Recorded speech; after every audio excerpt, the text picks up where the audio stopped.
Welcome, everybody, to the We Fix Pain podcast. I'm your host, Dr. Dino Pappas. This is episode number 19. And guess what? I'm out of the office. I've got a special guest. This guy's Dr. Brent Brotzman.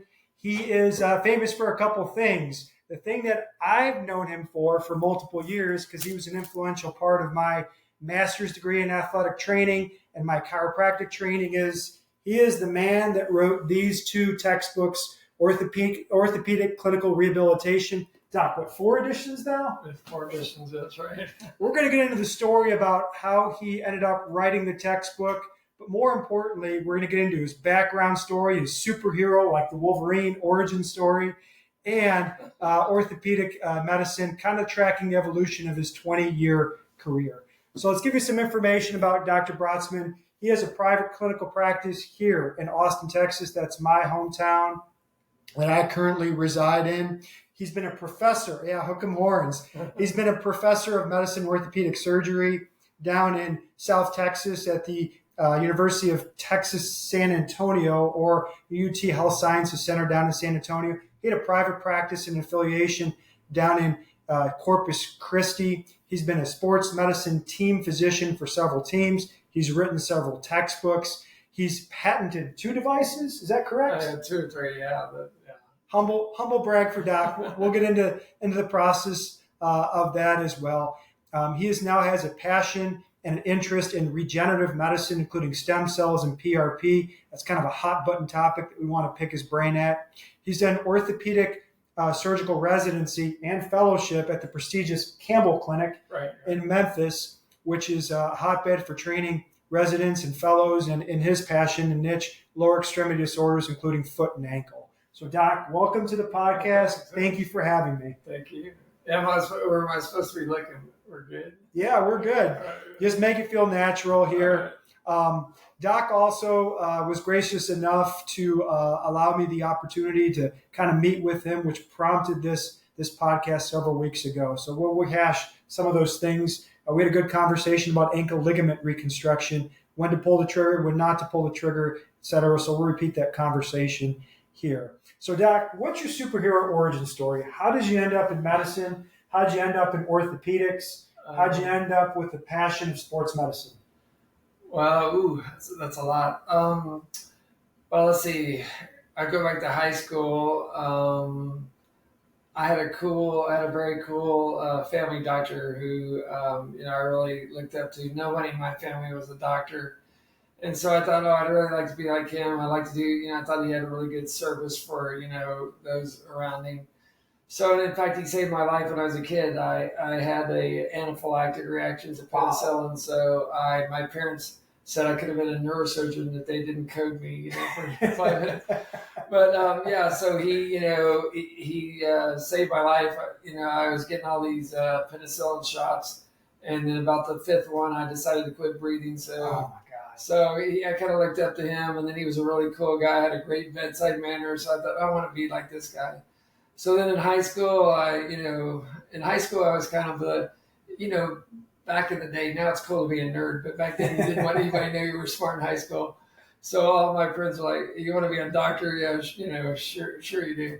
But I did a little medical explorers and got to see the ER and the OR and loved it. And then that's what was nice for me, because I went to college knowing, what I wanted to do. And so many of the kids nowadays, it's hard because they're trying to figure out what they want to do. So I did the big path, went to the University of Texas, paid my way through, graduated in 3 years, made a couple B's, went to Baylor College of Medicine, graduated AOA. And then when I was at Baylor, I thought I wanted to be a cardiovascular surgeon because DeBakey and Cooley were the big names back then. Do you ever? Yeah, the first heart transplants and the early work on cardiac procedures. And Houston was a hotbed at those times for that. Yeah, so I decided I want to be cardiovascular. They came out with that book, Hearts and everything. Well, anyway, then I realized pretty quickly that I loved the surgery and they were really nice to me, but I realized those guys lived there 23 hours a day, 7 days a week, and they were on their 5th marriage and, chain smoking. It was interesting. So I said, okay, maybe not cardiovascular. The surgery's cool, but I would like to go home, once every 2 or 3 days. So then I was thinking plastics because I'd had some good experiences with that. And then we were doing at Baylor, we were doing cleft lips and these big flaps and all these cool things. And then I went out and spent some time with a private guy who turns out in retrospect probably wasn't the coolest guy. And I thought, ooh, I don't want to do this because he was kind of preying on the neuroses of people. So then I switched the last minute over to ortho because we're all frustrated jocks, and that was always kind of on my radar. So, and then, I went to Campbell Clinic, and the funny thing on that one is, the Campbell Clinic writes this big book, they write the big ortho book, and it's internationally published, and it's been like the last 20 years. Legendary in the ortho field. Yeah, everybody, I think it's the #1 seller ever in ortho. And so that was kind of a cool, hotbed for writing stuff.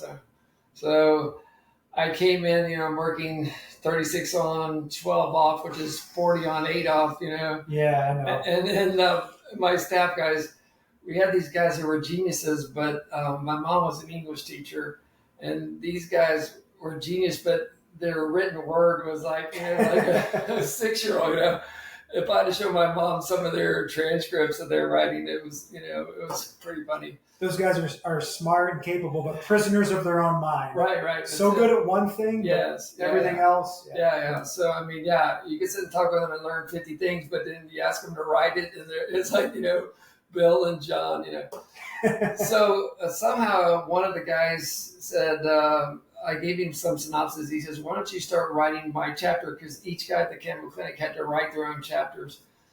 So I kind of, my spare time and my 4 hours of sleep, and I over about 2 weeks, I wrote his chapter. And then the head lady there, Kay Doherty, who's, runs, she's kind of the lady that's been overseeing that book forever. She could write it without any of us. She said to Dr. So-and-so, wow, your writing's really improved. So then another doctor asked me to write his. And at some point I had like 5 chapters I was writing in my spare time. And finally she caught on to him and said, this writing style looks very similar. So then she and I became friends, and she's, so that's kind of how I had my foray into the writing. So what was interesting is I kept writing. It's a wonderful surgical text, and it tells you about how to do the procedure. So, hey, ACL, here's how you do it. It's really technically well done. But I kept adding in the rehab part of it, because I personally feel I can do the most beautiful ACL, or somebody can do the most beautiful rotator cuff, or I can do the best ankle, surgery in the world. But as as we know, if the rehab sucks, you can have a perfect X-ray or a perfect, picture. I mean, look, here's your ACL. But, if they come in with 10 degrees of motion and, a quad atrophy and they're limping, you're hosed. So I kept putting in hey guys, okay, here's the ACL, but I was putting in the rehab afterwards, which was not much written in ortho back then. And also I was putting up the things I was writing, I was putting it on the, we had to run this big charity clinic with, you'd have 200 or 300 patients, and you'd be the senior, senior resident. So I was putting up my little protocols. I was finding I go to JOSPT and ortho, and I get about 20 references, and I put it up. And I noticed they were stealing everybody was taking down my rehab protocols. So I was thinking, okay, there's an interest. So anyway, at the end of when I was in my last year, Mosby Harcourt Elsevier came to me, the publisher, and said, hey, man, we really like this. They kept turning down my rehab part. They would take my technical part. And then they would and I was, we were going back and forth. So they said, hey, we really like those. Why don't you write a book on the rehab part? Because that seems to be, a real big area of interest for you. And back then there was not a whole lot on it, So we're talking 1990s, early 90s, late 80s? Sadly, 96. Yeah. 96. So I did it kind of a weird way. Usually what happens is you get really smart and you're the chairman of the department, then you write a book. And so conversely, I was in my fellowship there at the Campbell Clinic. I did one more year in the fellowship. And so I was writing a book, on just stuff. I just would take 50 articles and whatever practical stuff I could come up with, and I wrote a book on it as an unknown author. And, I figured, I'll sell 7 of these. My mom will like it. If the English is good, my dad will like it. I get a couple uncles. Anyway, it ended up being a bestseller for him. It was in 13 languages, did really well, and as an unknown guy who had no clinical experience, so it was kind of interesting. But I think part of it was the format, and as far as like an algorithmic approach to hey, at weeks 2 to 6 you can do this, but if you're struggling with your extension, come back to here. And part of it was that there just was not much about it back then. I mean, nowadays you just pull up, arthrofibrosis of the knee, and you can get 50 cool articles written by a bunch of cool guys, much cooler than me. But back then there was not much.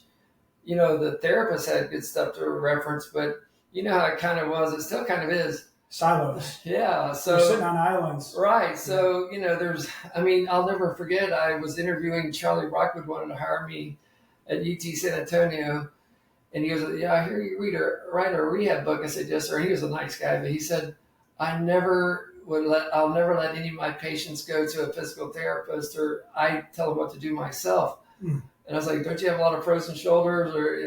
But apparently he'd had some bad experience where somebody had him with the way early. So it's like, either they weren't interested in, a lot of the docs weren't interested in rehab, or in his case, I guess he was afraid.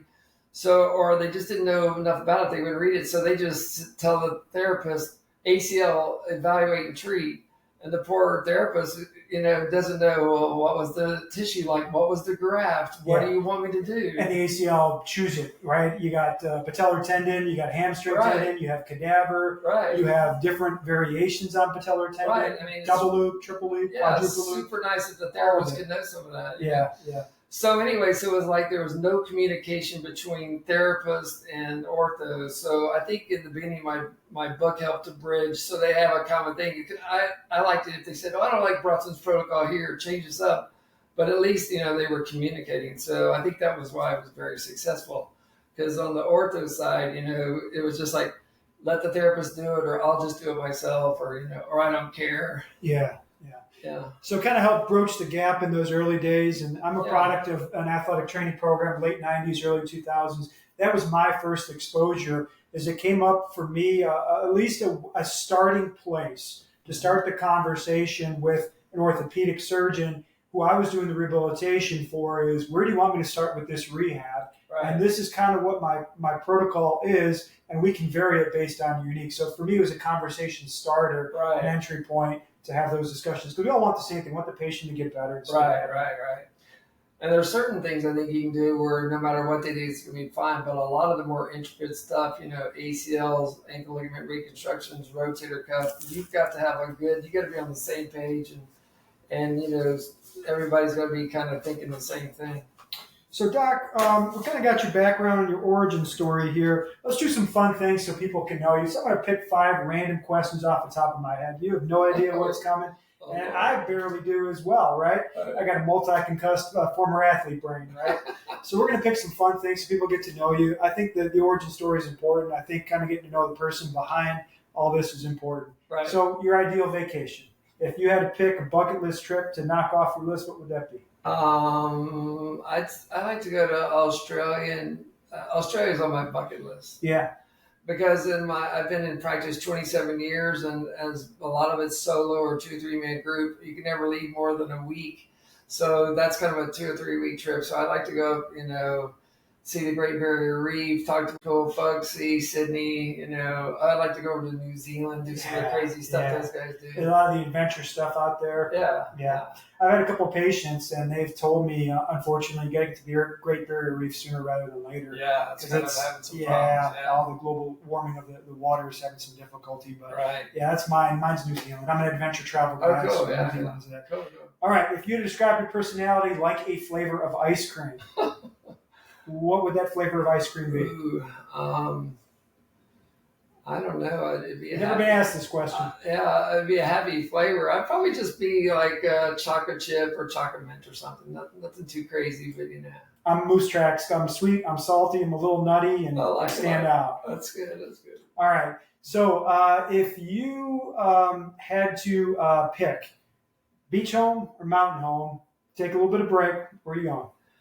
Well, I have 5 kids ranging from 26, 22, 22, 4, and 2. So you got a basketball team. Yeah, so I got a beach home right now. I love skiing in the mountains. My wife's a big skier. She's a redhead, so she's more into the mountains, than frying at the beach. But all my kids love the beach, and so we do a lot of Florida beach stuff. So yeah. Outstanding. All right. The highlight moment of your career where you say, "Mom, I made it." That's it. That's the moment where you can say, "Mom, I made it." Well, for me, it was. It's weird. It wasn't all the stuff I did down the line. It was getting into medical school, because when there's that old joke about they say. So when you've never been in medicine, my mom was a teacher, my dad was a construction guy, eventually was an IBM guy. So, and nobody around us was in medicine. So, they say you have to have a 4.0. They say you have to go to a major university. They say don't take your tennis scholarship, so you hear that all the time. And then so finally when I got the letter, I got accepted to every med school in the state of Texas. So I think I might have overdone a little bit. But Baylor's a good one. Top 20, top 25. That was a really good one back in the day. So just getting into med school as the guy who had, no stroke or, no background in the family, that was it. Probably. It's a pretty special moment. I'm sure mom was proud. Yeah. So how have you seen orthopedic medicine evolve over your career? You got a 27-year career. Right. I bet what you did then and what you learned then isn't exactly what you're doing today. How have you seen the evolution of orthopedic medicine? Well, it is interesting. They say that what you learn in med school, probably by the time you're 10, 15 years in practice, probably 40% of it's been disproven or, changed. Wow. And I think to some degree that's true. Like, not ortho-wise, but I remember at Baylor, I had Anthony Gatto, who's the big, cardiologist. And he was saying, cholesterol is what, don't eat those eggs, and, cholesterol is what's going to kill you. Now, I like Peter Attia, he's a doctor here in town, and, his pathogenesis of atherosclerosis is completely different, but from an ortho standpoint, it's been good. I mean, we've done a lot better with our arthroplasties, a lot better longevity. I think, when I first got out, everything was a case study. And we were really bad about factionalism and disciples. So Dr. So-and-so likes to do it this way. So there's 5 guys that like to do it 5 different ways, and they would just get case studies, and you would just figure out were you going to be a disciple of Dr. Johnson or. So I think we're doing better as far as evidence-based than we were back in the day, and not being quite so rigid. Yeah. And then also I don't do these, but I think say for instance, hip replacements, back in the day when I was doing a lot of those, it was a posterior approach, multiple dislocations, kind of a nightmarish. I'm a state ranked tennis player, and I got my butt kicked by one of my buddies I sent for a hip replacement, 2 months earlier. And I'm like, ooh, I'm going to kill him. Yeah. I'm making him cut to the left. And 2 months later, his hip was better than it was, Oh, man. As at a high impact tennis. So I think we've done better with arthroplasties. I think we've also devolved some. I mean, sadly, what's happened is, the insurance companies, you kind of got a vertically and horizontally stratified monopoly. So for instance, when I got out, if I had an ACL, I could send them to physical therapy as much as I needed to get weight.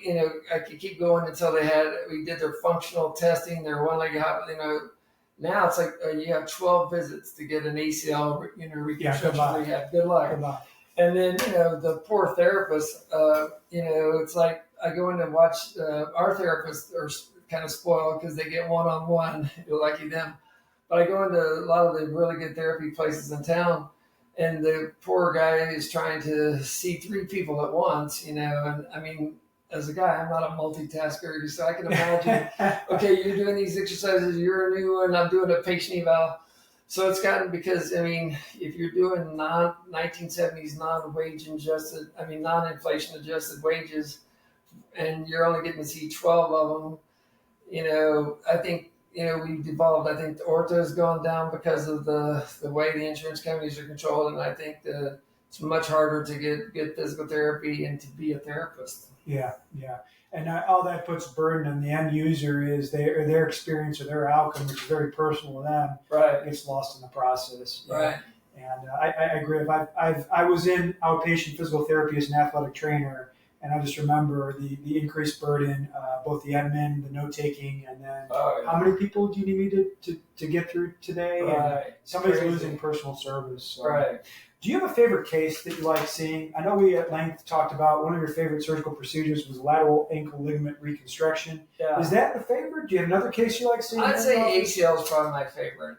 ACL is my favorite, knee and ankle ligament reconstructions. Yeah. Now break down the ACL. Are you sold on one method, one technique, one procedure is better than the others? Do you find yourself a patella guy, a hamstring guy, or is it more like a menu where you try to cater it to the right patient? Yeah, it's kind of a menu, but I think my menu is getting smaller now that we've had some advances.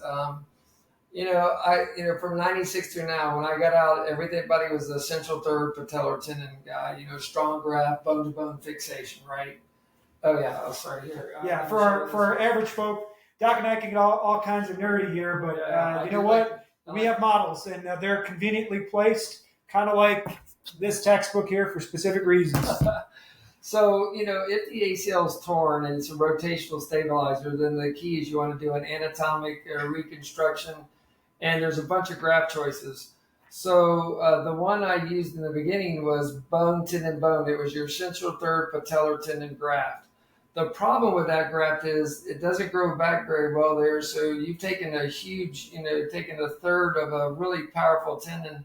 So about 20-30% of the folks come back and say, hey, Brotzman, I love my stability, but I keep having pain when I'm running at the anterior defect. And then also a lot of the longitudinal studies show that for some reason it distorts the patellofemoral mechanism. There's a higher incidence of having patellofemoral arthritis or arthritis in the back of the knee. Kneecap pain, guys. Kneecap pain. So I don't use that one much anymore. So then we went through a couple of allograft phases, because it sounds cool. No morbidity to the patient. Take it from a dead person, take this allograft and you won't have to harvest it. But first, we had a high, they tricked us a couple of times. First, there was a high re-rupture rate because the radiation made the graft kind of weak. So then it came out later, 10 years later, it's all cyclical, medicine's cyclical. They said, hey, that's not a problem anymore. We're doing very little radiation. We're doing a biocleanse technique. But then that had a really high infection rate. And then when you start looking at the allografts, they have statistically a much higher re-rupture rate, a much slower reincorporation rate, and a much higher infection rate. So used to, I would use allografts on like the 55-year-old that was unstable with activities of daily living, was sedentary. I don't even use it on them. So, and our academy even says that, and they don't take very many physicians. They say don't use it on, high demand patients for sure. So allografts off my list. I don't love central third patellar tendon. So then I started doing hamstrings, and the problem is if you have explosive sprinters, you lose some of the explosive push off. It's a weaker graft, a weaker fixation, and you got to bundle that more. Right. So now I'm using a lot of quad tendon graft. Yeah. And the reason I like that is I've got a study in the other room.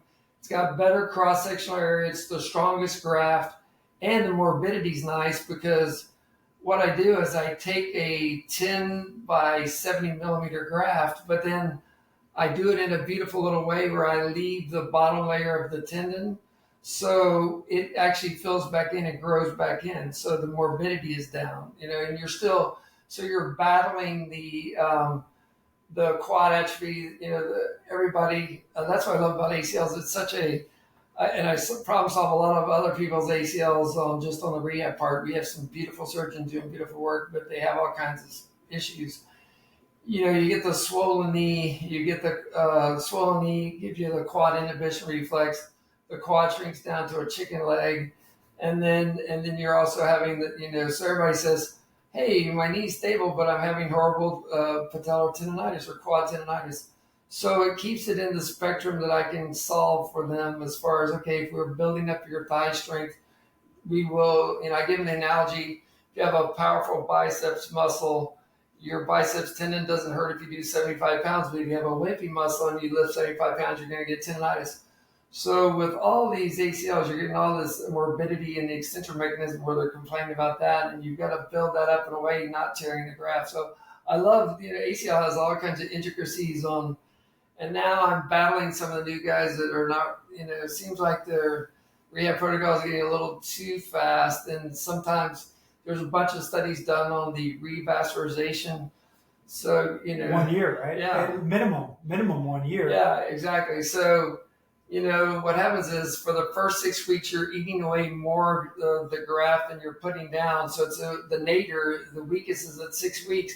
Then you're coming back up and it's getting at 90% at 6 months, but then it's probably not 100% at a year. I'm okay doing it at 6 months, letting them go back if they have, passed all the tests, symmetric strength, pass all their functional tests. Most people are about 8 to 10 months. But there's some new protocols that are like having them do some crazy open chain, closed chain stuff with when they're still in the weakest part of the graft. And we're seeing a lot of ruptures from other guys doing these accelerated protocols. And I was a heretic back in 1996. I was saying 6 to 8 months based on animal studies, and I took a lot of beating on the podium. And now I've almost kind of gone the other way a little bit compared to some of them. But I mean, we can get into all that. But Yeah. But so my graft choices. Gotcha. And then for those that that information is a little bit too much, they have a couple choices. They can use the patellar, they can use the quad. The allograft is using a cadaver. Right. They actually get an ACL from a cadaver, but to make it sterile so they can put it in your body, they have to either use radiation or wash it with a chemical solution. Right. Which, to Doc's credit and Doc's point, it can weaken the integrity and lead to re-rupture. Right. And that's the last thing you want is 2 surgeries in 1 year. The only good news with that is you met your deductible already. The bad news is more pain, more suffering, more rehab time. And then your choices become a little more limited on the second one when you do that as well. So yeah, I've never had a patient about, somebody will come in and they've had and I say, I have to, do your scope again because you've had a new issue or whatever. They never cry. But if you tell an ACL person who's gone through 6 months of that pretty rough rehab, hey, we got to do your other with that one again, they get a little tear in their eye. It's a pretty arduous rehab process. I did a master's degree in Indiana. In Indiana was a guy named Dr. Shelbourne. Oh, I love him. Yeah, okay, you know him personally. Yes. He was notorious. He was notorious for using the contralateral patellar tendon, the opposite side. Yeah. What's the data on using the opposite patellar tendon for ipsilateral? So I tore my right, I'm going to use my left patellar tendon, my left tendon, and my right. What's the data on that? Well, I'll tell you this. I end up I do a lot of revisions for or where somebody's already taken the graft and then sometimes I have to harvest it from the other side. So I've kind of read that. I think that's kind of fallen out of vogue because you still have some morbidity to the extensor mechanism on the other side. You're damaging 2 to fix 1 potentially. Right. And I don't think I don't think it kind of came out in the end that it made a huge difference on because really if you think about the pathophysiology of it, the problem with your knee is it's the swollen knee that goes to your spine through the spinal arc reflex and shuts down your quad. So it's the quad inhibition from the swelling that's the big issue. So, kind of messing with the extensor mechanism on the contralateral limb. And most guys, I'm a little leery of that. I only do it if I have to revise somebody. I'll get some of these crazy snowboarders that have had 2 or 3 like, oh, Brotzman, you write a book on this. I'm like, no, I really don't. And they say, what do you want to do? So sometimes I have to go to the other side, but it's kind of a struggle. Now, you're one other topic on the ACL, and this is actually one of the questions that one of my peers asked. Yeah. Non-surgical ACL versus surgical. When do we need to reconstruct it? When do we need not to just let sleeping dogs lie? You can live your life and things will mostly be okay. When is that point? How do we determine That's a beautiful question and one I love. So what I tell patients is, let me give you an example. I think if you're 18 years old and you're an athlete who does twisting, cutting, pivoting, acceleration, deceleration, or rotation like football, tennis, basketball, I think you've got to have an ACL reconstruction because if you don't, that's where the ACL, came about. Was they had these young guys coming in with the trick knee, which they didn't know was the ACL, and they took x-rays of them, 20 years later, and that side had arthritis and the other side didn't. And really probably pathophysiologically what's going on there is you've got a rotationally unstable patient, and every time he buckles and gets away, he starts tearing them guys. As you lose the meniscus, you're starting to hit articular cartilage and bone bruising. So I do believe, that's a problem. So If you're 18, 21 years old, I'm going to reconstruct your knee. Even if you say, hey, Brotzman, I'm a cyclist, I still think you're going to go play intramural basketball or, Yeah. You can't tell an 18-year-old guy, hey, only be a straight head athlete. Now, I'm a 60-year-old tennis player who's state ranked in tennis, so I chose to pivot accelerate as much as an old fat guy can, right? So, Big balls in your future. I know. I played a little bit of that. It's pretty glorious, too. You don't even have to serve. But so the question is, what if you're 40 to, let's say 30, 40, 50, 60, and you're very active in snow skiing, twisting, cutting, pivoting, and acceleration? Then I think, I will reconstruct a lot of those. I give them good informed consent. I give them, here's the pros and the cons. If you don't want to be a runner, or a football player, tennis player or a racquetball player, if you want to become a cyclist and we build your legs up and we get you really strong, because your primary stabilizer your knees, your quad hamstring dynamic firing. Yeah. So we take out the rotational component as much as we can. Sagittal movements, flexion, extension, right? Biking in a nutshell. Yeah, and I like perturbation. I like the stuff out of Penn State and all that, the perturbation stuff. So, I like the old Coper, non-Coper studies where they looked at hundreds of people that had ACL deficient knees, but 10% of them, and they kept having instability episodes. That's a non-Coper. And then they looked at the 10% that weren't having instability episodes, and they were Copers. And what they found was they were neuromuscularly different sequence of firing their musculature that was more inherently stable. Plus, they were pretty strong. So, as they started trying to convert non-Copers into Copers, and with perturbation, I like to do a lot of perturbation for that and for the old people that don't have, good, balance. But I guess my algorithm is, if you're young and athletic, got a lot of years in front of you, I don't want you to have post-traumatic arthritis, and you're going to do things that need a rotational stabilizer, I'm going to reconstruct your ACL. If you're 40 years old and you're pretty sedentary, or you're like, hey, Brotzman, I'm Lance Arm with a bike, then I have a good conversation. I tell them, hey, look, let's try strengthening your thigh muscle. Let's do perturbation, and let's see if we can make you a Coper. But if you're like me, let's say you're 45, 50, and you're like, hey, Brotzman, I still love to snow ski. I love to play tennis. Then I still do quite a few of those in that age group, And the quad tendon grafts give me a lot better result than we were trying to do with the central third patellar tendon. Gotcha.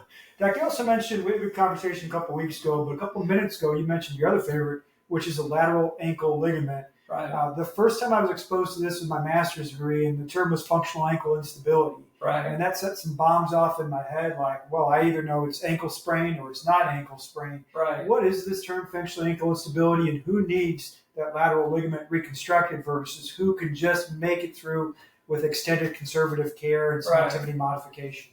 Right. Ooh, that's a good one also. I think, if you look at your ankle, you've got, 3 ligaments on the outside. You've got we don't have the model, but you've got in front the anterior talofibular ligament, the calcaneofibular ligament, the posterior talofib on the outside there. So you've got an ATF does most of the work, calcaneofib, pretty good for inversion, posterior is almost never torn, and you have a deltoid on the inside. So my algorithm is, typically it's somebody that's had a grade 3 ankle sprain at some point, is having recurrent ankle sprains, or it feels like they're unstable with activities of daily living, or, has failed physical therapy. You can do beautiful therapy. You can do proprioception where you're communicating where your ankle is in space. You can do balance. You can do strengthening. But you got to think about it this way. As you're going to make the cut in basketball, there are certain periods of time when your peroneal tendons they're not firing, and that's a dynamic stabilizer. So you really need a static stabilizer, which is your cable or your ATF and CF ligaments. So if the athlete comes to me and they've just had one bad tear, I'm saying, okay, look, let's rehab it. You have a 95% chance that your ankle is going to be fine. We'll get your appropriate, we'll get your strength, and we'll do lots of eversion. Your peroneals are going to be beautiful, and you should grow back at enough of the ligaments to be stable. The guy who comes in and says, hey, Brotzman, I keep having ankle sprains every, 2 months. I can't I can't play a season without an ankle sprain with volleyball or, basketball. And they have a asymmetry, you really got to look at these folks. A lot of these folks have generalized ligamentous laxity, positive thumb to wrist, elbows going backwards. And you got to test for symmetry. You got to look at both ankles because sometimes you're like, oh, wow, this is a horrible ankle, but it's symmetric to the other side. So if they have asymmetry on their ankle ligamentous testing and they're having recurrent sprains and or MRI showing, that they've torn at some point the ligaments, I'm definitely going to fix that with a Brotzman type procedure. Now, is that mostly in the youth athlete, or do you see this, the people that need that procedure in their 40s and 50s with a 20-year history? Like, can we refine that subject pool a little bit more? I think a lot of them are in the younger age group, but I'm kind of a tertiary guy on that. For some reason, I've expressed the fact that I like those. And so I get them from Dallas, Houston here. A lot of guys are afraid of them or don't love them or just aren't familiar with them. So I get a lot of them. And a lot of them are guys, and they're some of the happiest patients in the world. You can imagine, guy comes in his 30s, he goes, man, in high school, I kept having recurrent ankle sprains. Now I can't trust my ankle to do anything. I can't go out and play with my wife. It's a confidence issue. I can't go hiking. I step on an acorn, it's going over. And you make that guy stable, he will, high five you in the grocery store when he sees you. I mean, they're very happy. So I have a weird little subset of a lot of people, 30s and 40s, that have had it for a long time, and then somebody tells them, "Oh, hey, you should, have to live life like this." Yeah, they're very happy. And then there are also the people that they probably tried conservative care to the nth degree, right? And it only gets them so much benefit after the acute roll, right? And then, hey, 4, 5, 6 months later, even if they're doing their home exercises, boom, right? Doc was referring to, there's two parts for stability. There's the active system, which is neuromuscular, your brain, your spinal cord, telling the muscles to stabilize the foot right as it's about to roll to pull that out, right, to kind of limit or avoid you rolling into this position with stretched ligament. But he was referring to that can only get you so far. That's 50% of the equation. The actual ligaments have to hold on up. And if there's a disconnect, the active thing's doing the job, but you need that passive support. That's where you've tried, and that's where Doc comes in with a procedure like that. Right. So speaking of, I'm kind of throwing my profession underneath the bus, the rehab professions, what drives you nuts when you send to a chiropractor, rehab chiropractor, a sports physical therapist, an athletic trainer? What drives you nuts when you write a prescription or when you get a patient back and you say, you did what, or they did what on you? What drives you nuts about the rehab professionals? I've been doing this so long, nothing really drives me nuts. I'd say as an orthopedic surgeon, who has a couple of therapists that I work with, it's nice to have that communication because I think it's so important for the patient and for everybody, because I love it when they can say, stop me in the hallway and go, hey, Brotz, what you doing, whatever, so they know how to, tailor the deal. So when I send them to the outside community, the only thing that's, bums me out is when I don't hear anything back. Let's say I do an ACL. Let's say the patient's kind of wimpy and they're not being compliant. I would love for whoever's taking care of them to say, hey, Brotzman, they're not showing up to their appointments, or wow, we're really struggling to get extension, because for me, early passive extension is really important. It's a big deal. So if they come back in 2 weeks later, nobody's, and I think people think maybe ortho guys are unapproachable. I'm super approachable. So I always tell them, if that happens, I say, hey, man, let me know earlier rather than later, because if you tell me passive extension, I go and have my Brotzman talk, and oh Lord, your leg's going to go bad and scare them. And so I think communication is super important. I'll tell you, early in my career, I had a couple of overly exuberant 24-year-old therapists, or I use all the same thing, the whole spectrum. Therapists, athletic trainers, chiropractors. And this was in a couple of 24-year-old therapists who had never had an ache in their own body, right? And this was back when I was doing rotator cuffs. So the patient comes back and goes, I'm doing these, so I said, hey guys, I want you to come in and watch this surgery. And then I had them come in and watching surgery. Do you see this little flimsy thing, this little rotator cuff that looks like, a Kleenex? Yeah. I'm now gently tacking it back onto this bone that looks kind of like oatmeal. And then looking at it, I was like, think we should be doing it? And they're like, oh man, I didn't know it was that, So sometimes, the young 24-year-old guy, I guess I'm exaggerating, I'm 60, the 30-year-old guy who's, kind of new into practice, if they're overly exuberant, I like that. But I sometimes say, I'll try to say, hey, that's why I think it's important to communicate. this patient doesn't have great tissue, so let's go a little slower on certain things. So, but I think nothing drives me crazy. Just communicate with me if you're getting in trouble. Don't be worried about, hey, it reflects on me. It's, we're all on the same team.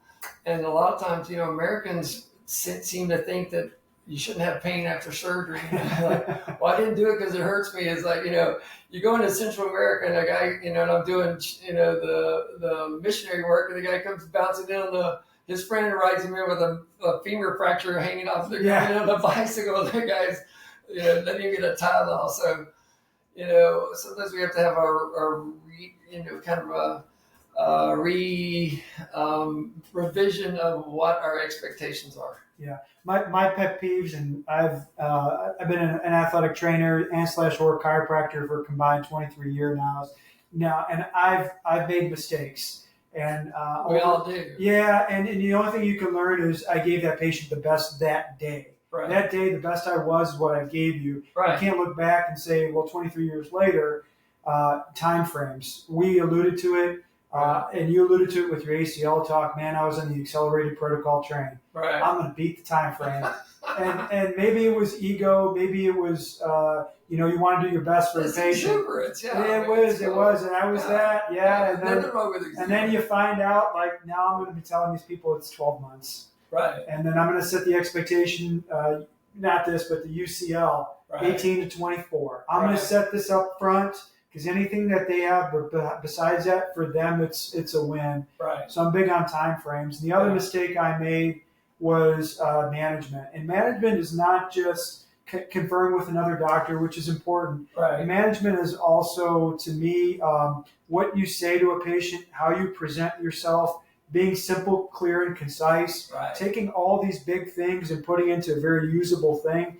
I think that's kind of what drives me nuts. Is I still feel that the art, when we're going through school, of talking and managing the case is still something that's not well received or well understood. How you say it, why you say it, the thought behind it, and then that's the art form. That's the art form. I'll tell you this: I've been in practice as a surgeon for 27 years. I've never been sued by a patient, and it's not because I'm a perfect surgeon. It's not because I don't ever get I'll have an infection, whatever. I try to be do it based on the best biomechanical principles that are up to date. But here's what happens is that it's kind of it's informed consent, and it's how your relationship with the patient. So that's kind of a lost art form in our ortho world, and probably I think being somebody who's rehabbing, whether you're a therapist, athletic trainer, I think it's even more of an art form. And it's interesting sometimes to go to one place, we're not on the same page, and you send them to another place. Oh yeah, they're flourishing. But for me, it's like if when I come into the room, I've already read over your whole deal. I sit below you. I make eye contact with you. I ask about a couple of things that have nothing to do with what you're saying that are interesting about you. I'm actively listening to you. I'm doing this horrible, crazy thing called a history and exam. A lot of the young guys, they go, oh, we're going to get an MRI. And the sensitivity and specificity of MRI for your diagnosis is horrible. So, and then I think the patient can figure out, hey, Brotzman's actively listening to me. He's a nice guy. He's really trying to do my best. I give them beautiful informed consent. I say, hey, you can have this ACL reconstruction. Here's your graft choices, or we can try perturbation.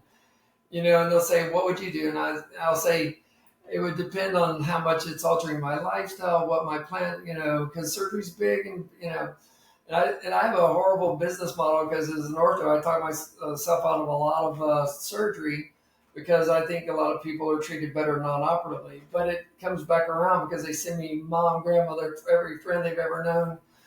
So I think the reason I haven't been sued is because, if your doctor's actively listening to you, they're engaged, they're trying their best. If something goes wrong, if you get an infected knee, I give you my phone number and say, I get the infectious disease guys. I'm all over it. We're acting. I think it's the same way with the therapist. If you come in and if you got 3 guys going at once and you're kind of like, yeah, do these things, go on the bike, disappear for a minute. But if you're communicating well and they can tell, hey, this, therapist is actively engaged with me, or the trainer or the chiropractor, and we're on the same page and he's listening to me. And when I have problematic things, he's like, okay, well, let's adjust that. You're having some patellar tendonitis. I think we better back off these two. And, and here's what you need to be doing at home. I think I'm bad about that sometimes. And sometimes the therapist is we need to have a little bit better home program sometimes. Yeah. I think the baseline to what you alluded to is caring, concern, and empathy. If you just be a good human being and show you care about them, it's actually risk mitigation, to your point. Right. But secondly, even if the patient didn't have an outstanding outcome, they felt that they were cared and concerned for. They feel that you valued their time. There's a paucity of that nowadays. I don't know if it's because everybody's trying to see 52 patients in 15 minutes, but that is it seems to be kind of going away a little bit.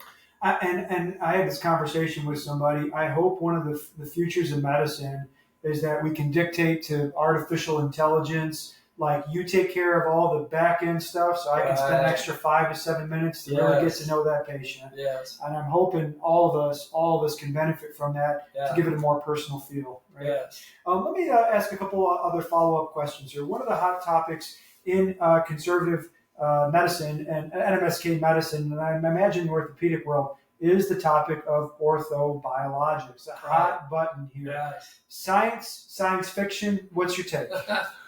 I think some of both. I tell you this is interesting. There's something, I feel like I've been on the cutting edge of it a little bit, but I'm not into the scary part. But, so I had a professional golfer years ago, back when this was all kind of going, and I can use his name from HIPAA because he said, do advertisements, whatever. But Tom Kite, he was a local guy. Local guy. Tom Kite's in Austinite. And he's, won, the Masters, he's a great golfer. And so I did a knee scope for him, and he did pretty well. And then he came back with needing a knee scope on the other side. And he goes, man, all these European guys are using all these stem cells, and, and I had been reading about them. And that was right when it was kind of coming on the forefront. And we did some stem cells, and I was pretty impressed with the anecdotal, one case study deal. So then I started kind of getting into the orthobiologics. So I will tell you, at this frame of reference of time, I use a lot of PRP. I think the first set of tests, studies on it, they kept the leukocytes in it, the white blood cells in there. And so the first wave of PRP studies looks pretty bad. And then they kind of changed it up and figured it out. And then they did leukocyte poor PRP, which I think works great for joints. And then later on, they even figured out they put back in the leukocytes, and that works better for soft tissue. So leukocytes are white blood cells. They're a measure of inflammatory markers. There are times in the body where inflammation is a needed part of the healing process. There are parts of the body and healing process where you want to restrict the body from that. I think that's what Doc is alluding to. Right. So for an example, let's say, I see a ton of tennis elbow. I see a lot of patellar tendonitis, like jumper's knee. I see a lot of Achilles. So even though it's lateral epicondylitis and itis implying inflammation, when you go in and look at it histologically on biopsy, it basically there's very few cells. There's cell apoptosis. There's poor vascularity. It's not inflammation. There's not a bunch of inflammatory cells. It's just a bad piece of tissue that's and that's what it looks like when you're there. And we used to cut that out. It's osis degenerative, right, rather than inflammatory. So, I used to, in the first 27 years, we give a cortisone shot. It maybe help a little bit. It also increases your risk of, transiently weak tissue, so it increases your risk of rupture. But so when we started getting in the PRP, it's beautiful because PRP, you're bringing the platelets in there, you're stimulating neovascularization. I like to explain to patients like this. If you cut your finger, the first guys on the scene are the platelets. They keep you from bleeding to death. They form a clot. But they send off 1,200 to 1,400 bioactive proteins. They're the first guys in. So they say, hey, I need some neovascularization. Here's my vascular endothelial growth. I need a stem cell to come from my bone marrow and turn into a new skin cell. I need, so they're doing growth factors. They're doing anti-inflammatory effect. They're bringing in neovascularization. They're bringing in stem cell precursor. So I've had, dramatic results with PRP in the areas that have always been problematic where before I started doing PRP, I was probably doing 20 surgeries a year on recalcitrant lateral epicondylitis. Lateral release mostly. Yeah, well, I'd go in and make an incision, and it's the extensor carpi radialis brevis that's usually the bad actor. You go through the extensor line, and you see it, and it just, man, the tissue looks ratty. It looks just like the histologics deal. And since I've been using PRP, I literally probably do one of those surgeries every 3 or 4 years. So I think, for certain things, the PRP is wonderful for Achilles, for patellar tendon, for, the areas that have bad blood supply, bad tendon, that type of deal. And I also use there's some interesting studies on it. And there was a really good Stanford study, by the way, on the lateral lips, but also says the same thing. But I also use it for arthritic joints as part of my armamentarium. For that, I've had good success. Mild to moderate to severe. What's the cutoff on the arthritis? I think it's mild to moderate. I think once you get it really severe, it's maybe like spitting in the ocean a little bit. I mean, I've had some success with it. I've had certain people where they're not operative candidates. They have, horrible heart or something, and so we don't really try not to operate on them. And, we've had some success, but it's harder once you get that huge inflammatory milieu going in there. So, but we've had good success with that as well. Now, PRP for all joints, shoulder joint, if there's arthritis, knee joint, I mostly hear about it in the knee. That seems to be the hallmark of PRP for a joint is the knee. Right. Conceptually, can it work ankle, elbow, shoulder, multiple joints? I think so. Because, again, I think you're still getting the same growth factors. And, in fact, the knee's probably a harder test than the non-weight-bearing shoulder, right? So you're getting the growth factors, you're getting the anti-inflammatory effect, you're getting some of the neovascularization. I think it makes certain things more quiescent. So I think that this is one of those ones that any joint that you can get a good amount of PRP in. I think it's probably, that's a gross generalization, but I think most joints is fine. As the knee and foot and ankle guy, I use a ton of it. Yeah. Now the stem cells, there's a lot of charlatanism going on stem cells. My algorithm has been, I read a lot about it. I mean, I am a nerd. I find stem cells fascinating. My algorithm is if you're 40 or younger, and then you still have good colony forming units. You have a bunch of stem cells still in your body. After 40, you don't produce very many.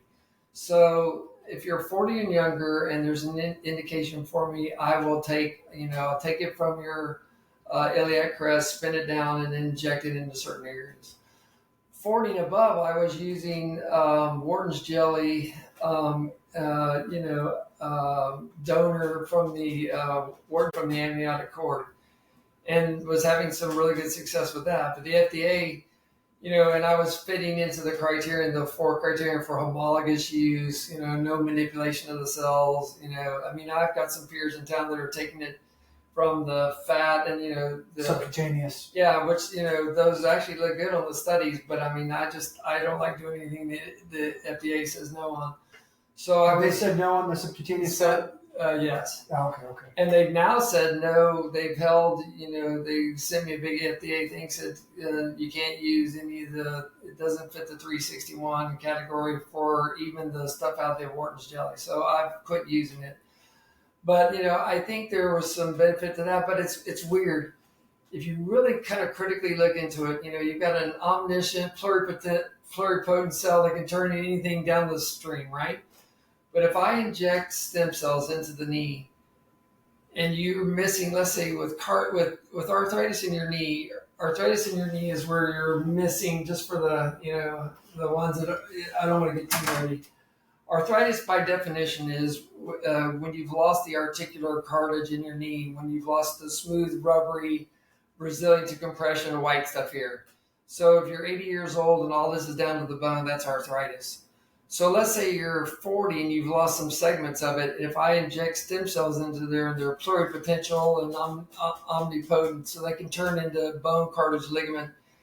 When you really critically look at it, they do turn into some chondrocytes or cartilage cells, but there's millions missing, and they don't turn. There's not enough of them to do it. What they've really found, it's more the apocrine effect, or it's more like a hormonal effect.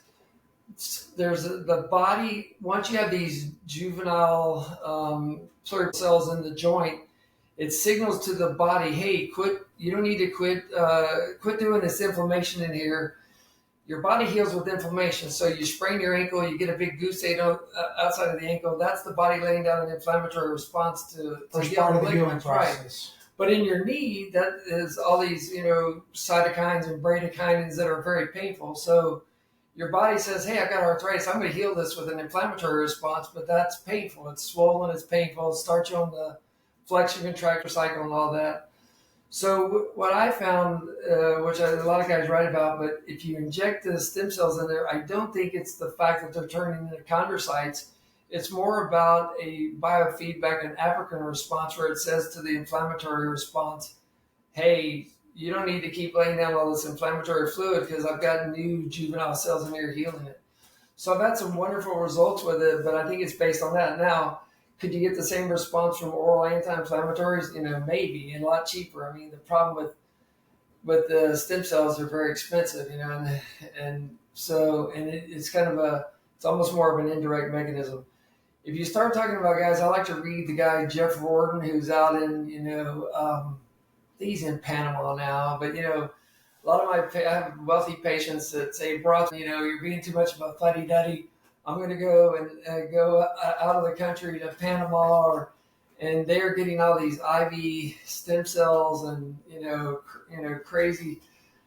Man, the more you read about that, that would not be me. I would not do that. I think it's right now we've got some charlatanism, and there's only so much the stem cells can do in a joint, and the FDA's taken away most of my candidates. Because most people 40 and under probably don't need stem cells, So. Yeah. And I've heard mixed things too. I've heard about the FDA kind of clamping down. I've also, you can't accelerate it. You can't add to it. You can't add growth factors to kind of stimulate that response, which I believe is what they're doing in Europe, especially in Germany. See, a guy for me has been Macy. I love Macy. It's a different technique, but it's basically in Macy. If I have a patient that has a unipolar defect of the cartilage in a very contained area. So let's say you're 18 years old and you knocked off a chunk of bone like an osteochondritis dissecans or something. Now you've got a defect of the articular cartilage down the bone. So you've got one area of your knee acting like an arthritic part. If you have a unipolar or one side of the joint only defect down to the bone, full thickness, I'm now doing Macy technique, which has been a big advance for us. I go in and I scrape off some cartilage cells from the non-weight bearing part of the knee. I then send them out. They grow them, millions of them, and give them to me in a beautiful sheet. And then I come in a second surgery and make a small incision. I then prepare the base for those cells to come in. I put some fiber glue and I put those cartilage cells in there. We're having dramatic results with that. Articular cartilage defects used to be a game changer, and especially in sports medicine. Yes. There's a litany of athletes in the early to mid 2000s, Amari Stoudemire being one of them, with huge articular cartilage defects that career ender. Yeah. Trajectory of the career went down. Too big for notes, and exactly. And just in the microfractures that we used to do, that was a Stedman Hawkins kind of came up with that. You went in and drilled holes in the bone, and guess what the purpose of it was? To get stem cells to come from deeper. So it was a stem cell, through the conduits. But the problem is the conduits were very painful, and the studies showed that the microfracture wore off after about 7 years. So microfracture was temporary and only brought in mainly fiber cartilage instead of that beautiful hyaline cartilage that you like. So microfracture is going by the wayside. Now what I do for a lot of folks, I will, if I see a defect and it's pretty superficial, it's not as bad as, the Macy, or if it's, on both sides, I'll do some abrasion, chondroplasty, I'll roughen it up. I'll put some PRP in there. That'll kind of stimulate some response, and we do pretty well with that. But you're right. The articular cartilage lesions are a big problem for the young guy who has a big focal defect. Yeah. So we've made Speaking some of, advances. essentially an ankle cartilage, articular cartilage. Oh, nice. Okay, good. So hopefully they come on in and nice. You can help them on out. Yeah. So Doc, let me fast forward here. We're talking about the present. What does the future hold in terms of orthopedic medicine? What's on the horizon? We have the stem cells now and the PRP now. Right. What's on the horizon? Not just orthobiologic, but in your specialty of medicine. Okay, I'll tell you what I hope to see, and then what I think I'll see. What would make if one of the geniuses out there listening today could take it past what I wasn't in enough of a academic environment to do a bunch of cool academic studies on it. But as a knee surgeon, the biggest thing I'd love to see is if we could stop the quad inhibition reflex, where any swelling in your knee from surgery or from an injury immediately goes and shuts down your quad.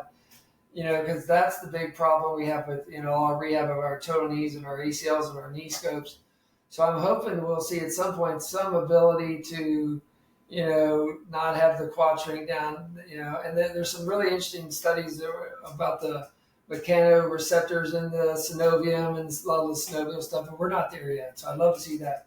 I think an issue, and I think we're going to see is, I think you're going to see sterile three-dimensional printers, the 3D printers in the joint replacement field. Yes, and what's going to happen is, because we already have the cells that we can grow, we just need some better scaffolding.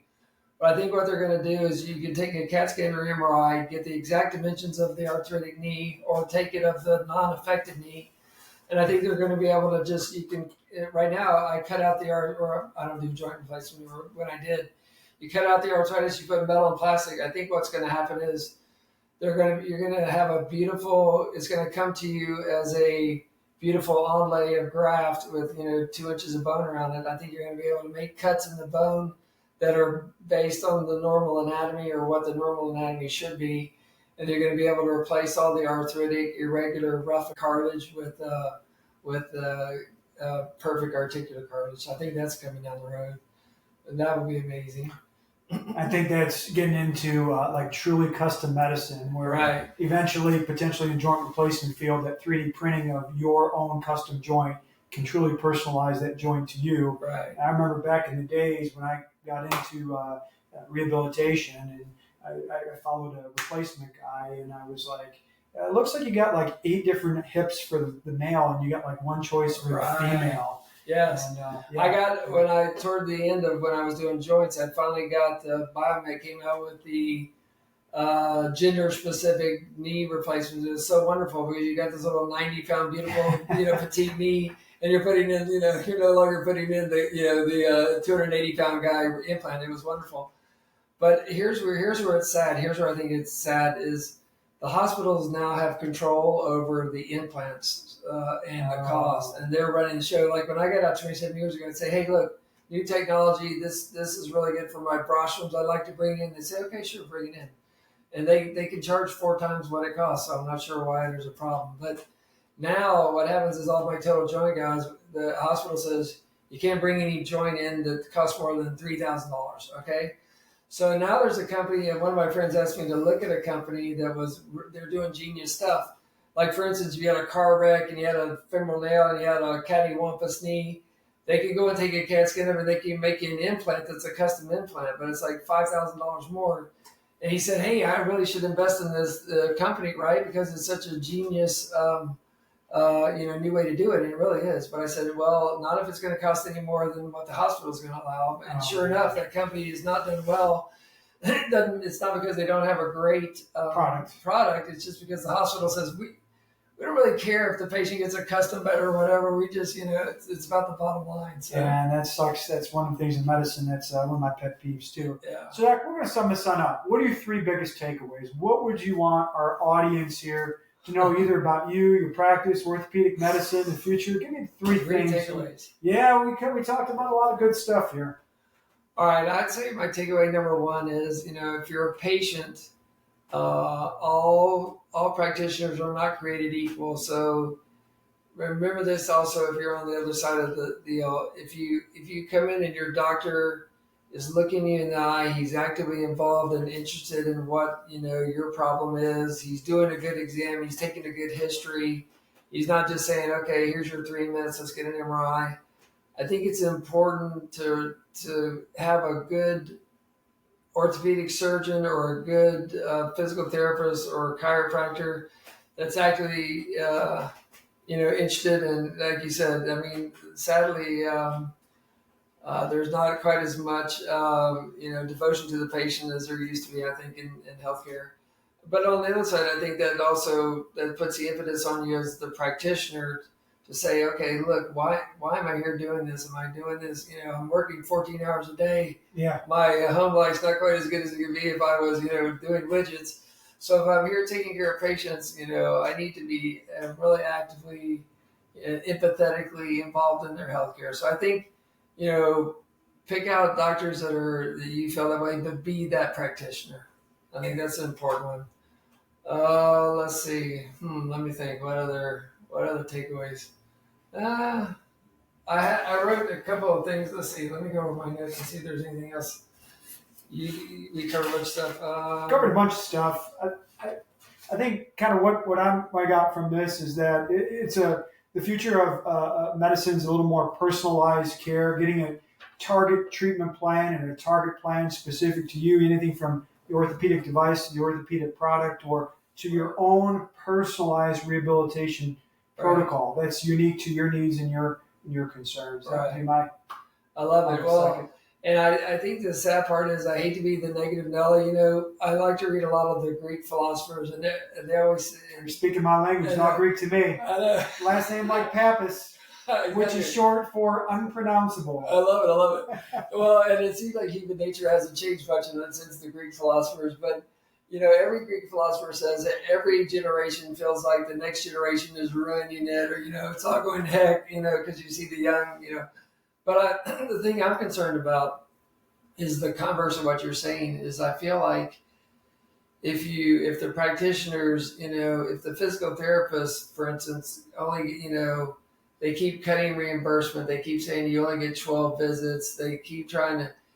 It seems like today American healthcare is trying to restrict access to good care, right? So if I do a workers' comp patient, I feel like the patient and I are aligned against the insurance, like, hey, dude, I'm just, let's just help you get some therapy. So I think, you've got to be good on our side, but I worry about it's kind of devolving in the sense that, it's just a little concerning that, I think healthcare is kind of going down the tubes because there's a lot of pressure. A lot of my colleagues that, they're saying, hey, I see 30 people in the morning and 30 people in the afternoon. I'm like, how do you do that? And I go to the therapy places and they just look like they're getting overwhelmed. So I think, if you've got a healthcare system where, the hospitals kind of running it and the insurance companies kind of running it and the practitioners working on 1970s non-inflation adjusted prices, something's going to give. I'm going to guess, it's hard to, students come to me now and they say, I've always said, oh yeah, you should be a doctor. It's great. You're helping people. I go home every day. I do feel pretty good about, hey, I helped some folks today. But now you're asking a kid, hey, take out $300,000 in loans. Now you're going to work for you're going to be a hospital employee or a private equity employee and have no autonomy. You're going to work for less money and you're going to give away your late 20s, all your 30s. I think what's going to happen is in the ortho side of it or in the medical side, I think we're going to start having people from other countries. I think it's going to be hard to talk a 20-year-old kid into giving away all that time to kind of be a cog in the machine. Yeah, and then a mortgage debt. Right. Yeah. So I think you're probably going to have folks from the Philippines or India or something and say, hey, come on over. Because I don't think I don't derive all my love and benefit from money, but I think if you got a kid that has to take out $250,000, $300,000 in loans and then he's not going to be able to pay them off for 20 years, you're going to have to be both a good guy and maybe Mother Teresa, to do that path. So I think we're about to lose. We're going to have a talent drain if something doesn't change on the ortho practitioner side of it. So it's concerning. Doc, where can people and how can people find you? Somebody wants to get in touch with you, whether to come to the clinic or something struck a very positive chord. Hey, I'm the ortho. How can people find you? I'll be negative on the downfall of medicine. Hopefully it's not as bad as I think. I'm just, it's BrotzmanSportsMedicine.com is our website. We actually just kind of revamped it. So who knows, maybe we did it a couple of days ago, so maybe it'll be glorious. Maybe it'll have some bugs in it.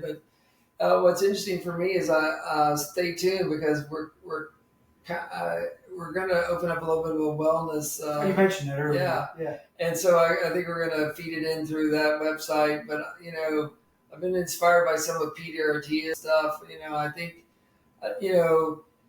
it's so hard as an ortho guy to say, I want to say, hey, look, we need you. You've got an arthritic knee. We need you to lose weight. We need you to get stronger in your thigh. We need you to work on your flexibility and work on your soft tissue. All these things I want you to do. But with some of the American diet, some of the problems we have, you know what the acronym is? Yeah, SAD. Yeah, Standard American diet. Right. Fast food, fried food, your way, right away. Right. Lots of carbs. Yeah. And so I feel like at this point, I'd like to try to maybe do a little wellness side of it where we could say, okay, look, you don't want a knee replacement and the extra weight is, putting a bunch of, it's accelerating your arthritis. Let's do some weight loss for you. So anyway, we'll be doing a little bit of wellness. We'll see how that goes. I think it's kind of a vision or a project. Economically, it may not be great, but I think it'll help folks. No, there is a way of doing it. It would be more like a concierge type of medicine, concierge type of model, right? Where a patient pays like a premium fee, and obviously periodically blood work, hormones, weight loss, all that. Right. Doing it. I've met some people that have gone that route in the past. Yeah. Last thing, any social feeds, speaking engagements, anything on the horizon? Your social feeds and speaking engagements? Oh, no. I'm kind of a guy born in 1962. The only thing I use social media for is pictures of my kids. So, I do some talks intermittently, but, at this point with a 4-year-old and a 2-year-old, I'm kind of, you and I, this is beautiful, but going and giving talks for the whole weekend, I've had so many years of the really academic stuff where you're missing, 15 weekends a year. I'm kind of dialing that down, I'm just more. And focusing on being the number one tennis player at 60 years of age in all Texas. Dad supreme. And That's it. Tennis, exactly. Well, I want to say thank you for your time. For those that don't have these two beautiful, we call this product placement, beautiful textbooks in here. I'm going to bring this closer on Zoom. Please consider adding that to your library. The previous editions were a spark and a genesis for me to get better and up my game in rehabilitation. Doc, thank you for your time. We appreciate it, Dr. Brotzman. I'm Dr. Dino Pappas with Airrosti. This is the We Fix Pain podcast, and we are signing off.